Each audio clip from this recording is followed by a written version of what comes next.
Dios. Ya es hora de comenzar a combatir a los ateos, físicos, matemáticos, sociólogos, antropólogos, arqueólogos ateos, escépticos, agnósticos, estudiosos, maestros universitarios. Ahora el próximo mes tengo una conferencia de líderes en una universidad en Omaha, Nebraska, la pueden ver en nuestra página de internet, con personas de nivel universitario en Estados Unidos, maestros también, muy preparados todos, y ya podemos pararnos enfrente de cualquier plataforma como cristianos con este libro por delante. Porque este libro debate todo argumento y toda altivez que se levanta contra el conocimiento de Dios.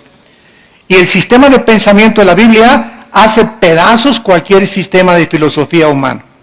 Tenemos las armas, las municiones, cargados en nuestras vidas, en nuestro corazón, para poder presentar defensa de la esperanza que hay en nuestras vidas. En este mensaje acerca de las evidencias de la existencia de Dios, vamos a comenzar a hacer algunas preguntas o interrogantes, las cuales vamos a ir contestando y vamos a ir desbaratando filosofías y argumentos en contra de la existencia de Dios.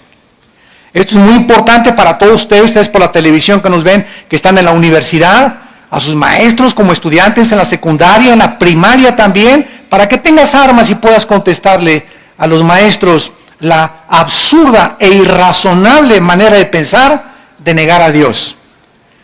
¿Es razonable creer en Dios? O sea, partiendo del razonamiento, ¿es razonable creer en Dios o es irrazonable creer en Dios?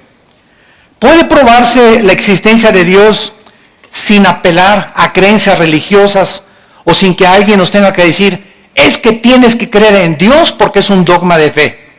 ¿Podemos probar la existencia de Dios sin que seamos obligados a creer en Dios? ¿Cómo podemos saber que realmente existe Dios? ¿O no hay manera de saber que Dios existe? ¿Existen evidencias para la existencia de Dios? Millones de personas actualmente viven completamente ajenas a la realidad de la existencia de Dios.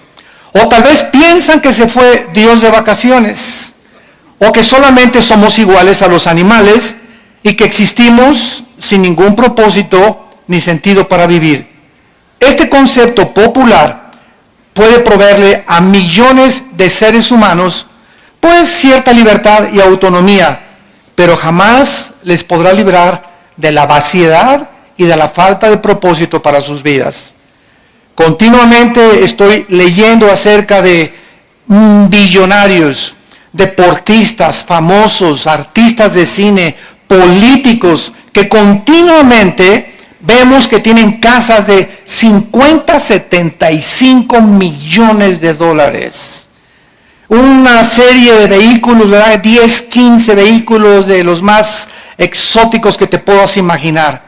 Cuando son entrevistados estos artistas, deportistas, políticos, dueños de empresas multimillonarias, confiesan el 95% de ellos, soy una persona enteramente vacía, rodeada de cantidad de cosas y de cantidad de gente, pero en mi corazón y en mi vida soy la persona más sola del mundo.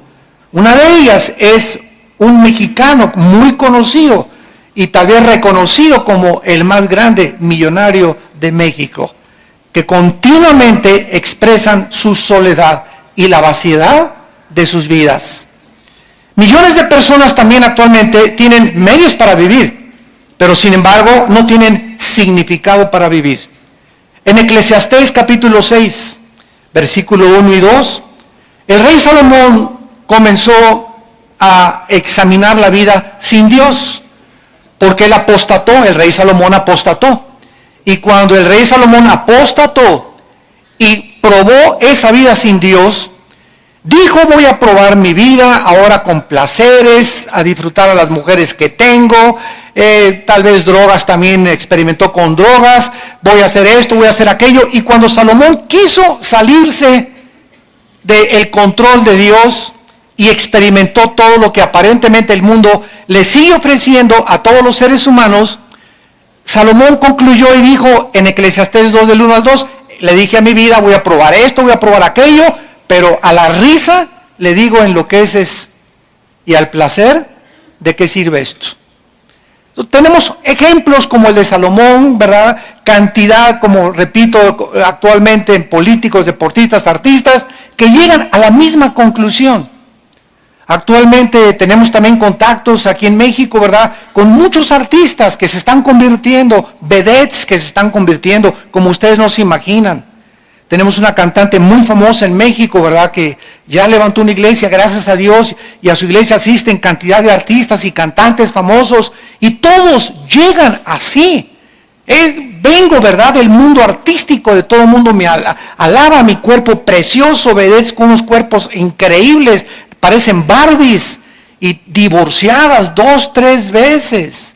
Operadas 50 o 100 veces, o no sé cuántas veces, levanta la mano y se les levanta la patita también cuando se mueven muchas veces, ¿verdad?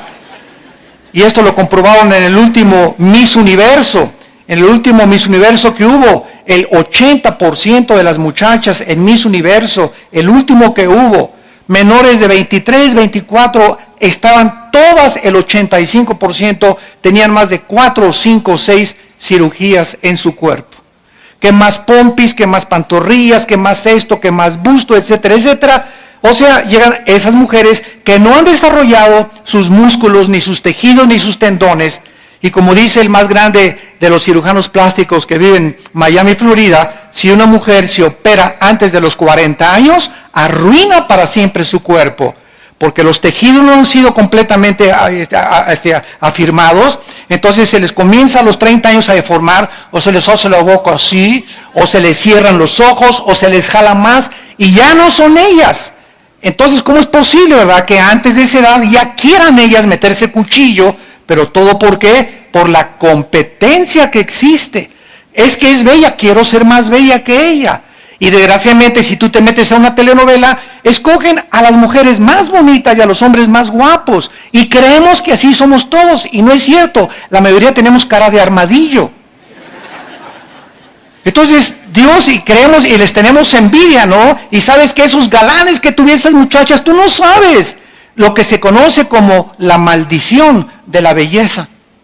El precio que se paga por ser tan bello, tan guapo, tan bonita.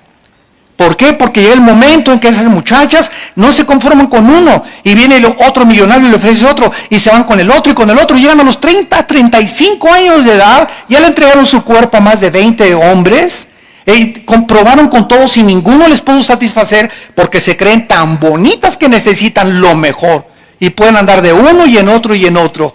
La maldición de la belleza.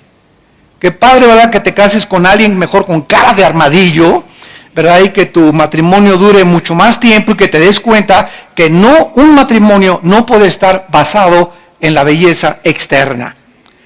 A la luz de nuestra crisis social, en el Salmo 49, el rey David escribió estas palabras.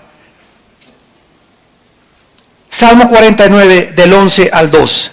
Su íntimo pensamiento, o sea, de todas estas personas que estamos hablando y que nos rodean, el íntimo pensamiento de estas personas es que sus casas serán eternas. Piensan que les va a durar todo y que lo que tienen es eterno y se aferran a los bienes materiales.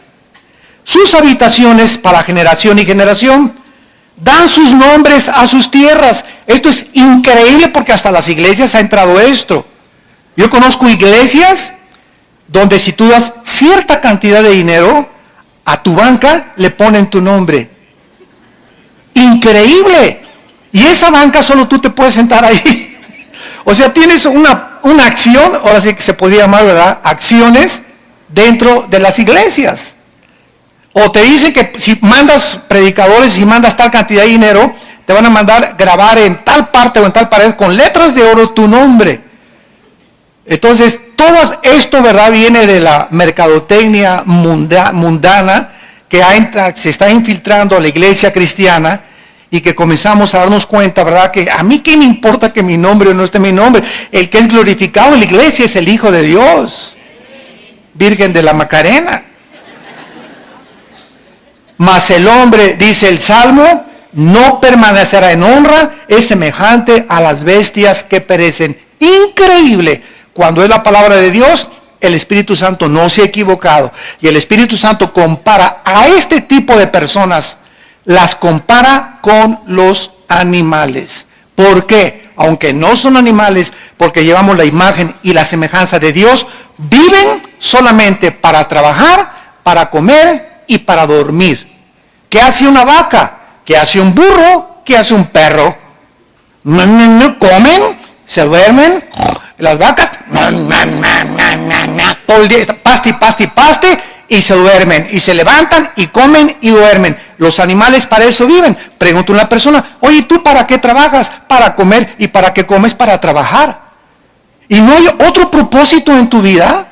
¿No has podido descubrir a Dios? ¿No te das cuenta que puedes disfrutar de viaje a Acapulco o con dinero sin dinero disfrutar la vida? No. ¿Por qué? Porque todas sus metas y todos sus objetivos son hacer dinero.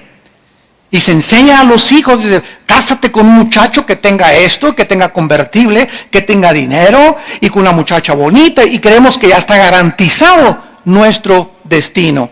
Dice el versículo 16 al 20 del mismo capítulo 40 de los Salmos, no temas cuando se enriquece alguno, cuando aumenta la gloria de su casa, porque cuando muera no llevará nada, ni descenderá tras él su gloria. Aunque mientras viva llame dichosa su alma y sea loado cuando prospere, entrará en la generación de sus padres y nunca más verá la luz. El hombre que está en honra y no entiende, otra vez se vuelve a repetir, es semejante a las bestias que perecen. El doctor Erich Fromm, que no era cristiano, pero está reconocido en el mundo académico como uno de los más grandes especialistas en la conducta humana, el doctor Erich Fromm escribió estas palabras que están bastante relacionadas con lo que acaba de decir el rey David. Dijo así el doctor Fromm, la mayoría de las personas que me visitan sufren de una muerte interior del alma. Viven en medio de la abundancia, pero no tienen gozo ni tienen paz.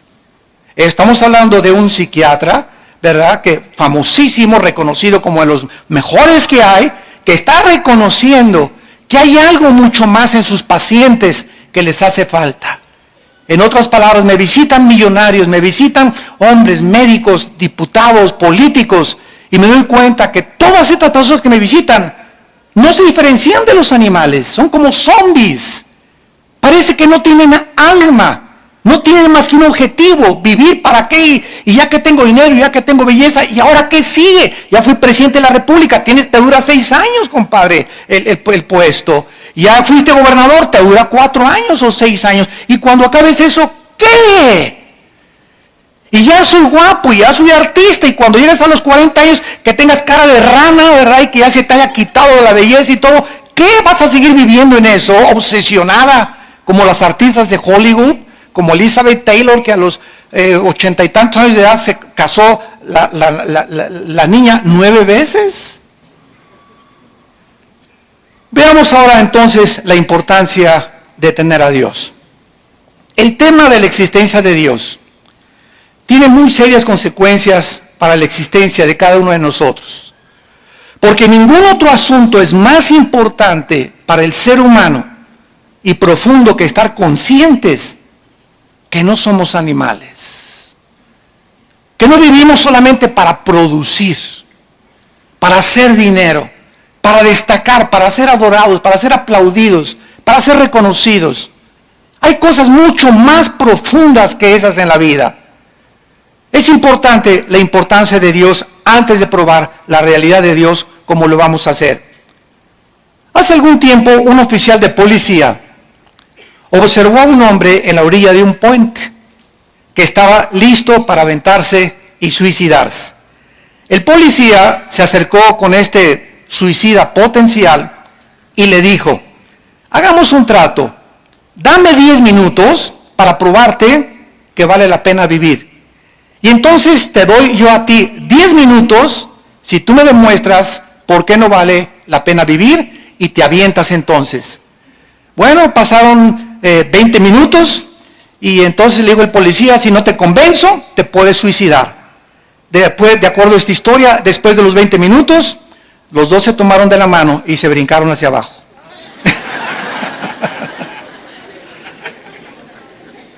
Esta historia nos hace preguntarnos, ¿vale la pena vivir?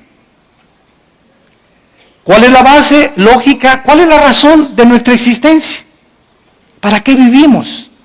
¿Cuál es la base de nuestros valores morales? ¿Cuál es la base de todas las cosas morales y racionales? ¿Cuál es la base de nuestra dignidad y de nuestra personalidad? Un gran hombre también literato, William Shakespeare, inglés, escribió Hamlet y otras obras. Yo me recuerdo cuando era joven, que también estuve mucho tiempo en el drama y me encantaba la actuación. En una obra de teatro en la escuela me dieron el papel de Hamlet.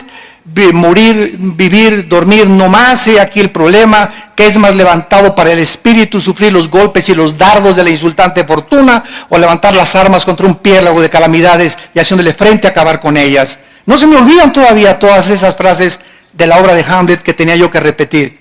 Y eso es lo que dice Hamlet, morir, dormir, no más. O sea, ¿no te gusta vivir? Mátate. Así dijo Hamlet, es morir o dormir. ¿Estás vivo? Sí. ¿Sabes una cosa? Forja tu carácter, porque si estás vivo, vas a sufrir. El mundo es para aquellos que arrebatan el reino de Dios. Y si comienzas, y me traicionó, y me puso los cuernos, y me divorcié, y ya nadie me quiere, y a la víctima, y me pasó esto porque hizo estas cosas, y como cuando comenzamos a hundirnos en una autolástima, y en victimizarnos y creer que mi mamá y no me comprende, y mi novio y mi novia, y cuando no somos lo suficientemente maduros para saber que en este mundo en el que vivimos es un valle de sombras, de valles y de muerte, de tragedias, de violencias naturales, de problemas morales. Todos vamos a ser traicionados alguna vez, todos vamos a ser perseguidos, todos vamos a ser odiados, todos vamos a recibir calumnias, todos estamos en un mundo de pecado controlado por Satanás. Ahora, para enfrentar este mundo tan cruel en el que vivimos, se necesita que fortalezcamos interiormente nuestra vida interior. Y esta es la razón por la cual cuando cayó la bolsa de valores hace algunos años en Nueva York, el 60% de los billonarios se suicidaron. ¿Por qué? Porque al enfrentar el mundo y al enfrentar la bancarrota y la pérdida y el divorcio, se matan o matan a los demás. O me engañaste y te mato a ti y a mis hijos. ¿Por qué? Porque eres para mí nada más. Y no creemos, ¿verdad?, que si te ponen los cuernos tiene una mejor mujer para ti Dios. ¿Para qué la matas? Déjala que siga viviendo y que se vaya con el gavilán pollero o con el que se fue. Pero se necesita, ¿qué cosa? Carácter para poder enfrentar la vida. ¿Y saben algo? Que cuando venimos a Cristo, esto es lo que el Espíritu Santo está tratando de formar en todos los soldados que pertenecemos al ejército de Cristo. Carácter. Nos está Dios blindando para aguantar misiles Tomahawk. Ya no balitas 22 ni 25. Los misiles que nos avienta el maligno y los problemas que enfrentamos en el matrimonio y en los divorcios y en la persecución y en el gobierno y en las malas entendidos, etcétera, etcétera. Tenemos que seguir de pie y acabar con gozo, no amargados. Porque el que se amarga en esta vida no entra a la tierra de Canaán. Escúchame muy bien, el veneno más grande que te impedirá acercarte a Dios y recibir su gracia es la amargura. Amárgate contra alguien o contra algo y es el veneno más grande que tu alma pueda tener. Entonces, si no hay Dios, ¿verdad? Somos como animales y es como si estuviéramos en una librería mirando los libros, pero sin tener la capacidad de leerlos. En otras palabras, vivir sin entender por qué vivimos. Como animales en una librería, viendo miles de libros y sin poder entender ningún libro. Vivir en la vida sin entender por qué estamos aquí. ¿Por qué existe el sol, el diseño maravilloso, la belleza? ¿Por qué existe el sufrimiento? ¿Por qué Dios permitió la maldad? Todo tiene respuestas en la Biblia. Y necesitamos esas respuestas para poder seguir viviendo y seguir ayudando a millones de personas como tú y como yo, antes de Cristo, que necesitan el mensaje de la gracia de Dios. ¿Somos acaso, señores ateos, el producto accidental de la materia que evolucionó de un grano de polvo y se desarrolló en personas humanas, señores ateos? ¿Acaso, si realmente existe una creación accidental, como dice y sostiene la teoría de la relatividad y la teoría de la evolución de Carlos Darwin, de Friedrich Nietzsche, de Sigmund Freud, de Jean-Paul Sartre, de Bertrand Russell y de todos estos hombres ateos que han tratado de escribir que somos el resultado de un accidente? Si somos el resultado de un accidente, todo comenzó con algo. Ahora, si comenzó todo con la materia, ¿acaso la materia puede pensar? ¿La materia puede tener conciencia?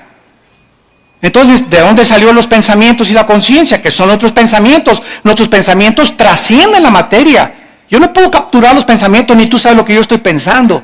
Pero estoy en un mundo espiritual donde estoy en contacto, pensando con seres espirituales, porque Dios conoce mis pensamientos.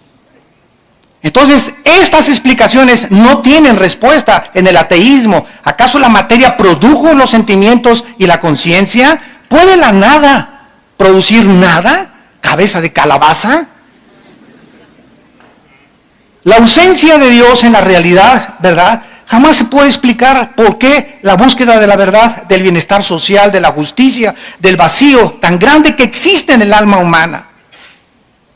En Eclesiastés 6, del 1 al 2, el mismo Salomón volvió a decir: he visto que a muchas personas Dios les da dinero, les da fama, les da belleza, y tú envidias a la que está bonita, el que está guapo, al que tiene mejor carro, y Dios a muchas personas les ha dado muchas cosas, y tú te preguntas, como dice el Salmo 73, David: Dios mío, cuando vi la prosperidad de los impíos, casi resbalan mis pasos, dijo David. Se nos da envidia porque es algo natural. Oye, yo aquí estoy como cristiano, no me emborracho, no tomo, y mi compadre llega y viva la vida y viva el América. Y hasta atrás llega mi compadre y se levanta como si nada. Pero ¿sabes una cosa? Tu compadre es igualito a un animal y al perro fido que tienes ahí en tu casa. Y tú tal vez no tienes lo que tiene tu compadre, pero ¿sabes una cosa? Tienes conciencia de Dios y espérate, porque es importante la paciencia. Espérate, porque el que ríe al último, ríe mejor. Vas a ver en 3 o 4 años a tu compadre si sigue igual. Y te vas a ver tú en 2 o 3 años si tú sigues a Dios y creyendo las promesas de Dios. ¿A dónde te va a poner Dios? Arriba de tu compadre. La historia del hombre que se fue de pesca es una realidad también como una historia. Nos va a ilustrar esta verdad. Estaba un hombre pescando y cada vez que pescaba un pez grande, lo agarraba y lo devolvía al lago. Y cuando pescaba un pez chiquito, se lo guardaba en la canasta. Y así estaba, sacaba los grandes y los devolvía al lago, sacaba los chiquitos y los guardaba en su canasta. Un hombre que lo estaba observando de lejos le preguntó, viendo que era algo tonto e irracional: oye, ¿por qué haces eso? ¿Por qué a los peces grandes los devuelves y te quedas con los chiquitos? Y el pescador le contestó y le dijo: es que en mi casa tengo un sartén de este tamaño y nada más caben los chiquitos. Y de la misma manera, ¿verdad? Existen millones de personas que no aceptan la existencia de Dios por el tamaño de sartén que tienen en su mente. ¿Cómo los pensamientos de Dios son tan grandes, más altos que los nuestros, y sus caminos más grandes que los nuestros? No aceptan la realidad de que puede haber algo superior a la mente y al sartén que tienen de mente y de cabeza en su casa. No aceptan esta realidad. La idea de Dios no les cabe en sus pensamientos. La verdad es que hay realidades, señores ateos, mucho más grandes de la mente finita que tenemos, y al rechazarlas nos parecemos a ese tonto y necio pescador. Lo rechazo porque no cabe Dios en mis pensamientos. En la primera carta a los Corintios, el apóstol Pablo, capítulo 2, nos dice estas palabras hace 2000 años. 1 Corintios 2, versículo 11. Porque ¿quién de los hombres sabe las cosas del hombre, sino el espíritu del hombre que está en él? Así tampoco nadie conoció las cosas de Dios, sino ¿quién? Sócrates, Platón, Darwin, Nietzsche, Hitler. La Biblia dice que nadie conoce la mente de Dios. Y el único que conoce la mente de Dios, el único que conoce la mente del gran maestro de maestros, creador y diseñador de los cielos y de la tierra, es el Espíritu Santo. Bueno, si solamente hay alguien que conoce la mente de Dios, que es el Espíritu Santo, te necesito, ven a mi vida, porque si no tengo al Espíritu Santo, ¿qué cosa? Nadie puede conocer a Dios. Y esta es la promesa que Dios nos hace. Recibirán el Espíritu Santo cuando reciban a Jesucristo como Señor y Salvador. Y cuando un cristiano reconoce sus pecados y reconoce a Jesucristo como su Salvador, recibimos al Espíritu Santo. Y es el Espíritu Santo, no mi racionalidad ni mi capacidad. Yo puedo tener doctorado en ciencias políticas y ser filósofo, y como William Shakespeare, un gran literato, y un gran político, y un gran físico matemático, etcétera, etcétera. Sin embargo, mis capacidades mentales e intelectuales son pequeñas. Es como un cerebro de un caracol comparado con el cerebro humano. Es incapaz e imposible que el ser humano, por sus facultades naturales, entienda a Dios. Es Dios el que tiene que entrar a nuestras vidas para que nosotros comencemos a entenderlo. ¿Y cuál es el libro que el Espíritu Santo usa para poder comenzar a guiarnos a conocer a Dios? La Biblia. No hay otro. No es el Código Da Vinci, no es el Evangelio de San Judas Tadeo, no son los libros que encontraron por allá escondidos, no es los libros de José Benítez, El caballo de Troya, no es esas cosas. No esperes conocer a Dios en los autores de libros del mundo, porque ellos hablan barbaridad y medias. Les llamamos diarreas mentales, yo les llamo marihuanadas. Profesando ser sabios, se creen necios. Y comienzas a leer esto al filtro de la Biblia y te espantas de la realidad. Dice el mismo capítulo de 1 Corintios 2 que solo el Espíritu Santo conoce las cosas de Dios. Entonces dice el versículo 12, y nosotros hemos recibido el Espíritu del mundo, no lo hemos recibido, sino el Espíritu de Dios, para que sepamos lo que Dios nos ha concedido. En otras palabras, aquí todos ustedes que nos ven y que nos oyen a través de la televisión y del radio y del internet, etcétera, etcétera, todos los que están atentos a esta conferencia están conscientes de una realidad. Solamente en tu vida hay una o dos partes del Espíritu. O tienes el Espíritu del mundo, por eso actúas como el mundo, por eso le crees a los autores del mundo, por eso sigues las cosas del mundo, o tienes al Espíritu de Dios. Y si tienes al Espíritu de Dios, tu vida se encuentra en una transformación. Y cada vez estás comprendiendo más a Dios y entendiendo más sus pensamientos. Cada vez hay más amor en ti, cada vez hay más paz, cada vez hay más gozo, cada vez comienzas a producir como un árbol fruto, porque el Espíritu de Dios radica, mora dentro de ti. Y dice el versículo 13, lo cual hablamos no con palabras enseñadas por sabiduría humana. Cuando alguien llega y me dice, hermano Alducin, usted es un hombre sabio, ¿verdad? Y cualquiera puede decir, pues que no te habías dado cuenta desde antes. Pero cuando ya tenemos al Espíritu de Dios y crecemos conociendo a Dios, cada vez somos más chiquitos. ¿Saben qué? Porque mientras más cerca caminamos de Dios, más conscientes estamos de nuestras incapacidades. Mientras más cerca camino de Dios, más consciente estoy de mis pecados, de mis maldades. Mientras más camino cerca de Dios, más consciente estoy que no puedo hacer nada sin Él. la insuficiencia y la incapacidad del ser humano para no alcanzar nada en la vida sin Dios. Y esto es la conciencia que un cristiano tiene que desarrollar, la humildad y la mansedumbre. Si tienes sabiduría, no es mi sabiduría, es la sabiduría de la Biblia. Si eres elocuente, no es mi elocuencia, es la capacidad y el privilegio que el Espíritu Santo nos toma como instrumentos para ser simplemente instrumentos, guantes. Somos un guante donde Dios entra y solamente nos está usando. Somos como el burro que llevó a Cristo a Jerusalén. Imagínense ustedes, ¿verdad? Cuánta gente va ahí alabando y no nos damos cuenta, ¿verdad? Que no somos más que los burritos que llevamos a Jesucristo. Cuando le hicimos el aplauso, gracias, ¿verdad? Gracias, amado Paul. Yo sabía que lo merecía. Tú cállate, no eres más que el burro de Jesús. Muy bien, veamos ahora a continuación la evidencia cosmológica. La palabra cosmos es cosmos del universo, logos, conocimiento. Uno de los más fuertes argumentos para probar la existencia de Dios es esta, la evidencia cósmica. La existencia, vamos a seguir una línea lógica y elemental de razonamiento. Vivimos en un universo perfectamente bien afinado. El universo en el cual nos encontramos es como una computadora perfectamente bien afinada y diseñada, caminando 1000 veces mejor que la maquinaria de un reloj.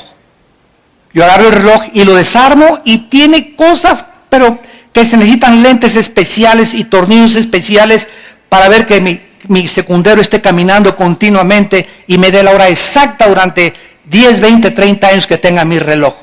El universo es como un reloj, como una maquinaria superior perfectamente bien afinada, diseñada, calculada, escúchenme, matemáticamente y ordenada por algo que está detrás. Porque si yo veo una pintura, hay un pintor. Si veo un edificio precioso, hay un arquitecto. Si veo un reloj, hay un relojero. Si veo un libro, hay un autor detrás del libro.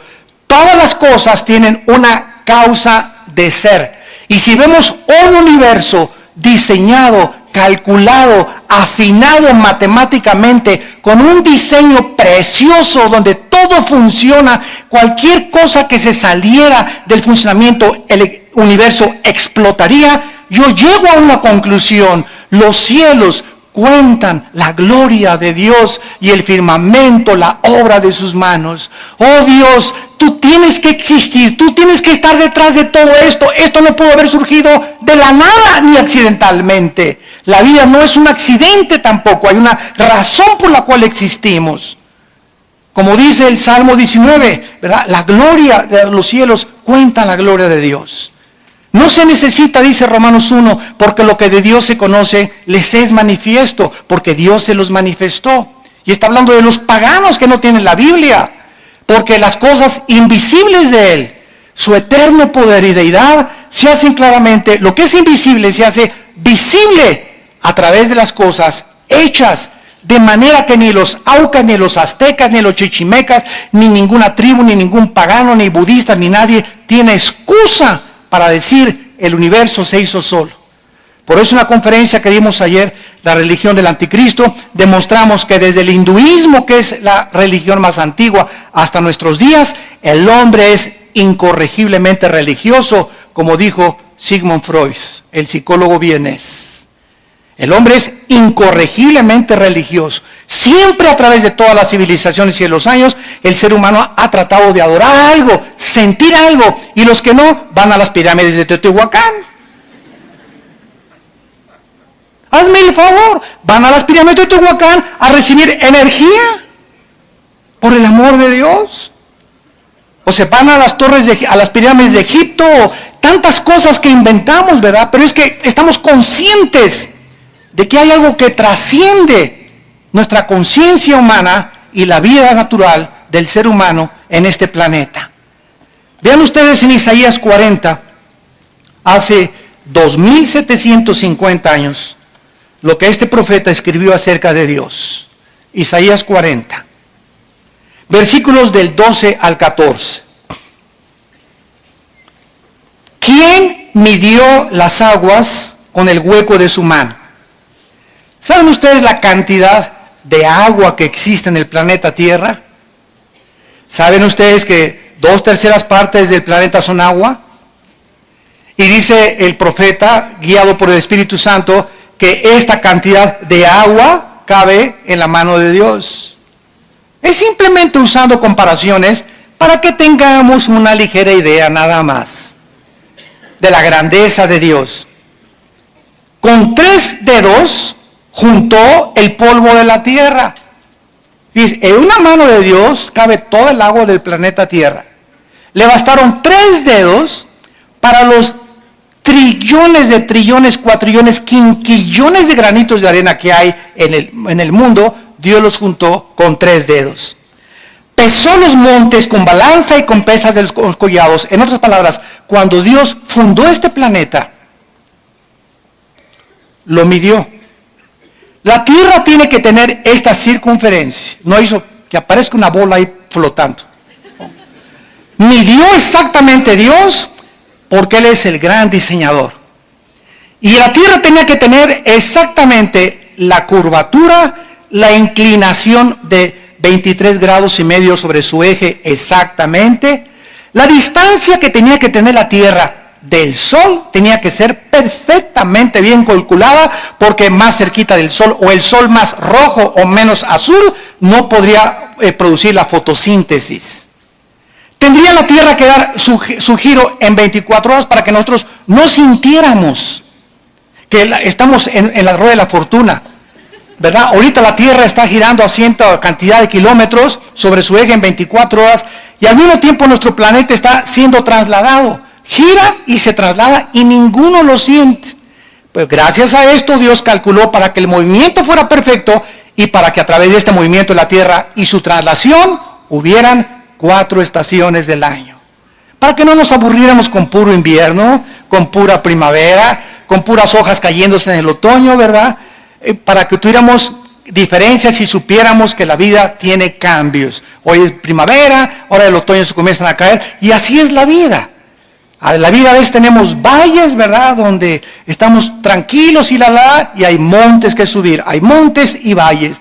En los montes nos ejercitamos, bajamos a los valles, pero en la vida hay sombras y muerte y sufrimiento y Dios nos está entrenando para enfrentar la vida con valor. Dice en el versículo 13, ¿quién enseñó al Espíritu de Jehová? ¿Los ateos? ¿Quién puede? Si este Dios existe, estamos siguiendo solamente la ley de la cosmología.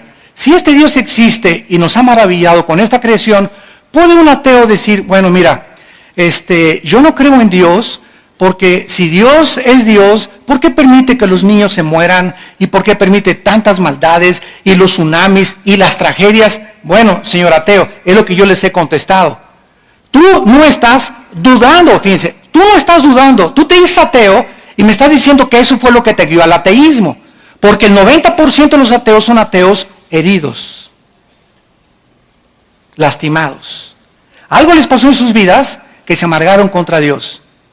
No pudieron explicar lo que estaba pasando y atacaron a Dios, o están atacando a alguien que no existe.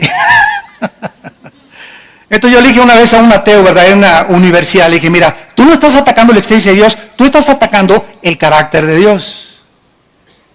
Entonces tú no puedes negar que exista Dios. Tu problema está que no entiendes lo que Dios hace. ¿Me van siguiendo? No entiendes lo que Dios hace. ¿Por qué Dios si existe? Bueno, existe, ¿no? Ahora, si tú asumes que existe, entonces deja que Dios te explique y te diga qué está haciendo.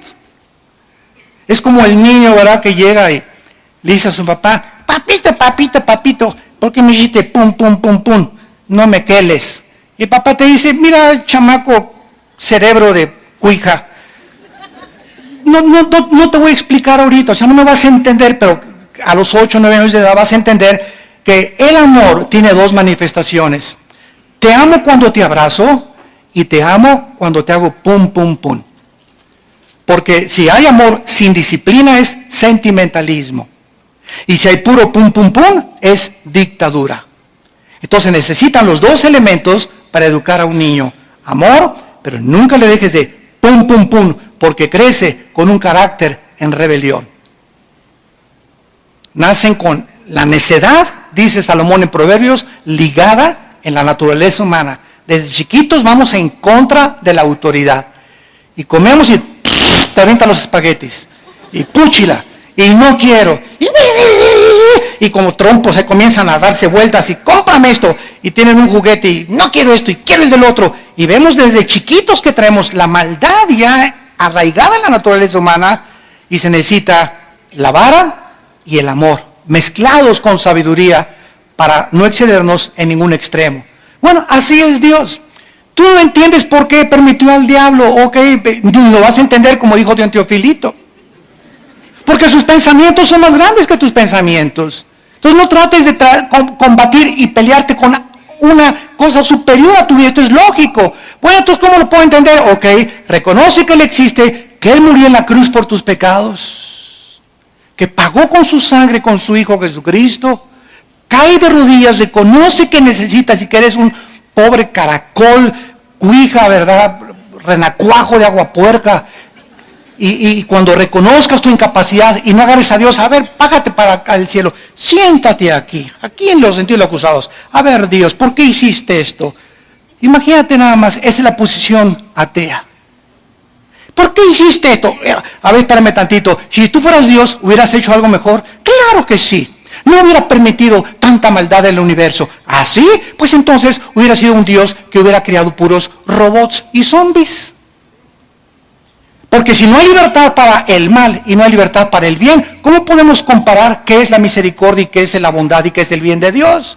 ¿Cómo sabemos de la misericordia y el bien? Porque hay mal. Si fuera puro bien, seríamos robots sin elección ni capacidad de elegir amar a Dios libremente. Oh profundidad de los caminos y la sabiduría de Dios. Y dice el versículo 3, ¿quién le puede entonces enseñar a Dios? ¿Quién le puede aconsejar? Hazme el favor nada más. Si yo fuera Dios, haría las cosas mejor. ¿Saben cómo se llama esto? Esto se llama soberbia. Soberbia. Soberbia de escritores, de ateos, de productores de cine, de políticos. Soberbia. Nos ponemos a demandarle al Creador como lombrices. Cállese, no nos podría hacer a Dios así y se acabaría todo. Y no lo hace, porque Él es grande en su paciencia y en su misericordia. Dice el versículo 14, ¿y a quién le pidió consejo Dios para que lo avisen? ¿Quién le enseñó el camino del juicio? O sea, ¿quién le puede decir que lo que juzga está mal? ¿Quién le puede enseñar la ciencia a Dios o el conocimiento? ¿Quién le puede mostrar la senda de la prudencia? La palabra prudencia en hebreo es tebuná, que significa inteligencia. ¿Quién? Entonces, ¿cuál es el papel del ser humano?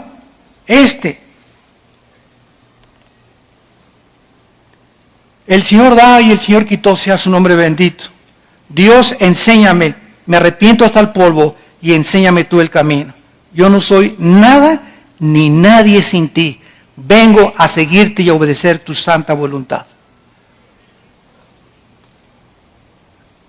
Ese es nuestro papel como seres humanos. No somos dioses. Y cuando tú hagas esto, no te imaginas las bendiciones que Dios derramará sobre tu vida. En esta evidencia cosmológica, ¿verdad?, que podríamos extendernos un poco más, encontramos pues también una frase del gran filósofo Jean-Paul Voltaire. Voltaire dijo, si Dios no existiera, ante ver la cosmología del universo, sería necesario inventar a un Dios. Fue lo que dijo Jean-Paul Voltaire. Si Dios no existe, hay que inventarlo, porque esto no puede haber salido de un accidente. Entonces, todo este peso de la evidencia cosmológica también se confirmó por los científicos. ¿De qué manera científicamente se demostró la existencia de Dios? Por la segunda ley de la termodinámica.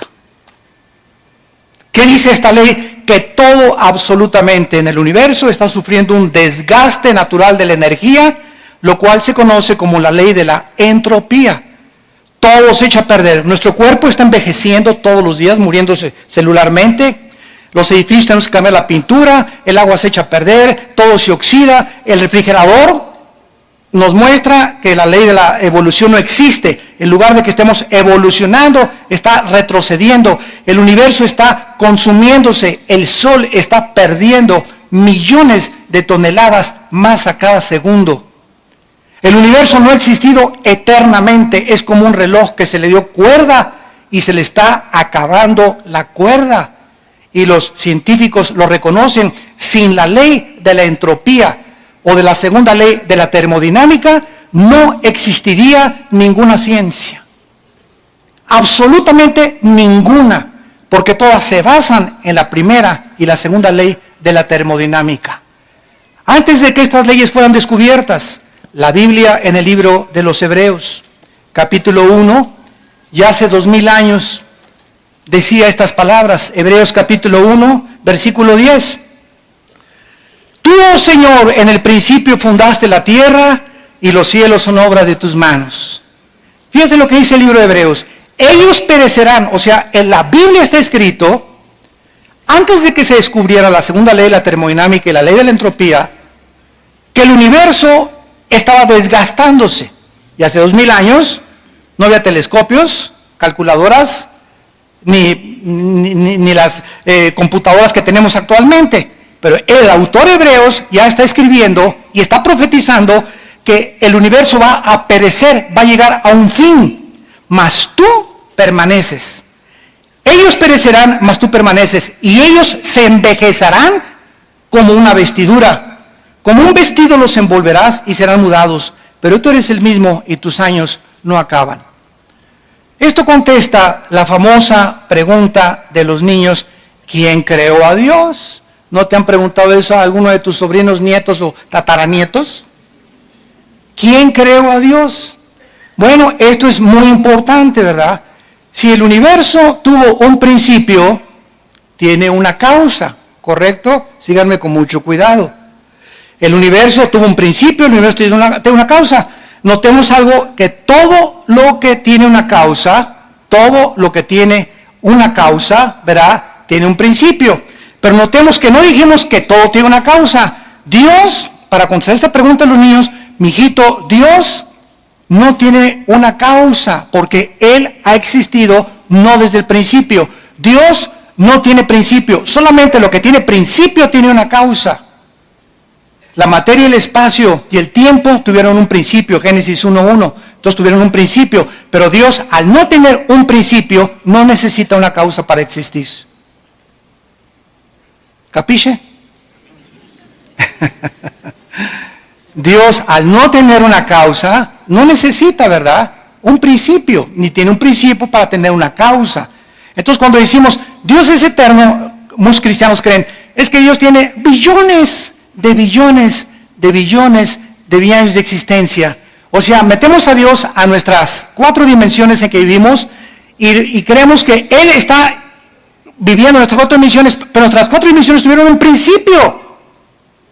Cuando Génesis 1:1 dice, hubo un principio en el cielo y la tierra, significa que cuando Génesis 1:1 comenzó la materia, el espacio y el tiempo. Y esto lo comprobó Alberto Einstein, que la materia, el tiempo y el espacio fueron juntos y creados al mismo tiempo los tres.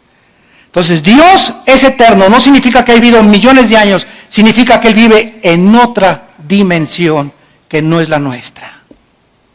Entonces, cuando hablamos de eternidad, no es de millones de años para nosotros, pero la eternidad de Dios es que Él no es semejante a nosotros, ni vive limitado, ni sometido a 4 dimensiones. Robert Hastrow, director del Instituto para los Estudios del Espacio de la NASA, dijo, ¿verdad?, el tiempo, la materia y el espacio establecidos por la teoría de la relatividad E igual a mc al cuadrado, la energía igual a la masa por la velocidad al cuadrado de la luz o del tiempo, es íntimamente ligado, y si estas cosas fueron ligadas por Dios, Dios está completamente fuera de la dimensión espacio-tiempo en el que estamos viviendo. Y finalmente encontramos nosotros la evidencia teleológica, que es el estudio de la finalidad. ¿Saben ustedes cuál es una de las más grandes mentes científicas para que se la restriegues hacia tu maestro ateo en la escuela? Isaac Newton. Una de las mentes científicas más grandes. Nació en 1642, murió en 1727. Isaac Newton escribió en su libro La filosofía de Newton de la naturaleza. Métete al Google y la puedes localizar. La filosofía de Newton de la naturaleza. Newton escribió: cuando veo la distancia perfecta del Sol a la Tierra, no puedo creer que haya sucedido por accidente. Este universo es maravilloso y solo pudo provenir de un ser inteligente que gobierna y ordena todas las cosas como Señor de todos y de todo, mi Señor Jesucristo. Newton era cristiano y escribió comentarios del libro de Apocalipsis. Y podríamos seguir diciendo más evidencias, el diseño de la vida, ahora que se descubrió en 1954, el doctor Crick, el ADN, el ácido desoxirribonucleico, que forman todas las células que tenemos en el cuerpo, comenzó el mundo a introducirse en que dentro de todas nuestras células hay un código, un software.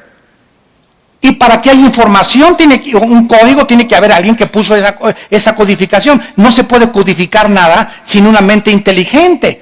¿Quién puso en cada uno de los billones de mis células de mi cuerpo y del tuyo la información para reproducirnos exactamente iguales? Esto es maravilloso. La evidencia de la conciencia moral.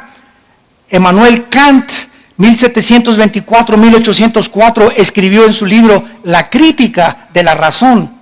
Dos cosas llenan la mente con asombro y admiración: los cielos llenos de estrellas y la ley moral dentro de mi vida. Todos estos hombres del pasado reconocieron de alguna forma a los filósofos griegos que Dios existía. ¿Cuándo surgieron los ateos? En el siglo XX. Cuando alcanzamos la tecnología y los descubrimientos científicos, el hombre se envaneció en sus razonamientos. Su necio corazón fue entenebrecido y, profesando ser sabios, se hicieron necios. Y finalmente, la evidencia cristológica realmente es la más grande evidencia de todas. Esta evidencia no puede ser descartada tan fácilmente. El gran filósofo francés Jean-Jacques Rousseau dijo en 1735 de ninguna manera Rousseau simpatizaba con el cristianismo. Escribió: si la muerte de Sócrates fue la de un filósofo, la vida y muerte de Jesucristo fueron la de un Dios. En su libro The Miracle of Unbelief, el milagro de la incredulidad. Todos estos hombres literatos de alguna forma tenían que llegar a eso. La evidencia bíblica indica que Jesucristo fue el Hijo de Dios. O fue el psicópata, paranoico, maniático, depresivo, más grande que la historia ha conocido. O Cristo es lo que Él dijo ser. O vuelvo a repetir, fue el loco más grande que se haya atrevido a decir: yo soy el camino, la verdad y la vida. Yo soy la resurrección de la vida. Y he aquí que he vencido la muerte, y cualquiera que crea en mí tiene vida eterna, y nadie conoce al Padre más que yo, y a quienes yo se los puedo hacer revelar. Y yo soy el pan que ha descendido del cielo y da vida a los hombres. Cualquiera que ustedes me siga no andará en tinieblas, porque yo soy la luz del mundo. Cristo nos viene a traer un mensaje de esperanza. No son animales. No fuimos creados por accidentes, ni somos el resultado de una selección natural, ni venimos de la evolución. Tenemos la imagen, la semejanza de un creador que nos da testimonio en nuestra conciencia moral que somos agentes responsables de nuestras decisiones. Y que cada decisión que yo tomo en mi vida tiene consecuencias para bien o para mal. He aquí les pongo, dice la Biblia, la bendición y la maldición. Escojan ustedes en quién quieren creer. Examina las evidencias. ¿Estás buscando a Dios? Examina estas evidencias. Si dices que eres ateo, siempre les pregunto: oye, ¿por qué eres ateo? Porque no encuentras a Dios. ¿Dónde lo buscaste? ¿No sales de Cholula? Ya viajaste por toda la Tierra, ya viajaste por todo el universo y me puedes decir: no lo encontré. Como dijo Yuri Gagarin, el astronauta ruso, para terminar: fui al espacio y no encontré a Dios. Y le contestó un astronauta cristiano americano: si tú hubieras salido de la nave, lo hubieras encontrado. Padre, te damos gracias por tu palabra. Los cielos cuentan tu gloria y el firmamento la obra de tus manos. Un día emite sabiduría a otro día.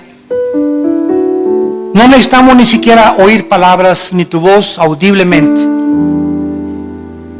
porque lo que tú nos has dado a conocer lo podemos percibir por el diseño, el orden, el cálculo, la belleza que nos rodea. Un universo perfectamente afinado como una máquina que funciona de acuerdo a tus leyes que has establecido para que nosotros podamos vivir, no solamente bajo las leyes de la gravitación y las leyes físicas de la entropía, sino que nos has dado leyes morales.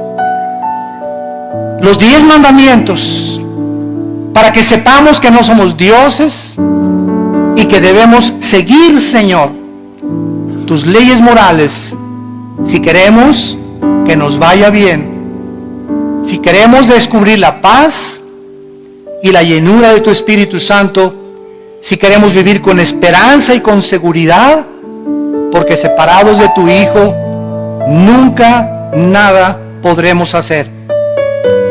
Muchos de ustedes en esta mañana y los que nos ven por televisión le han abierto su corazón finalmente a Dios.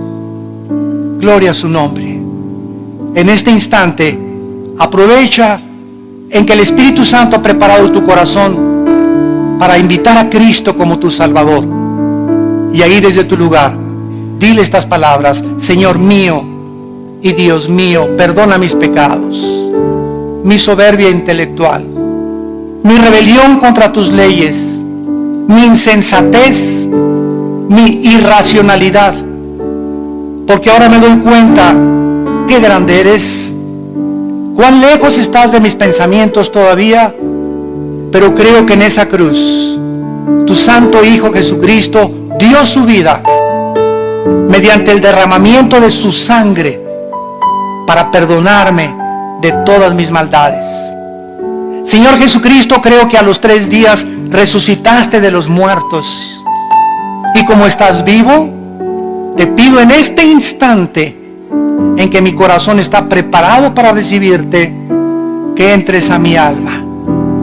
Sáname, Señor, límpiame de mis maldades, cambia mi manera de pensar, bendice mi familia, mi matrimonio, mis hijos, mis padres, mi trabajo, Señor. Dame el vigor y la salud y las fuerzas para hablar de ti y anunciar tu justicia a las naciones. En el nombre de Jesús. Amén.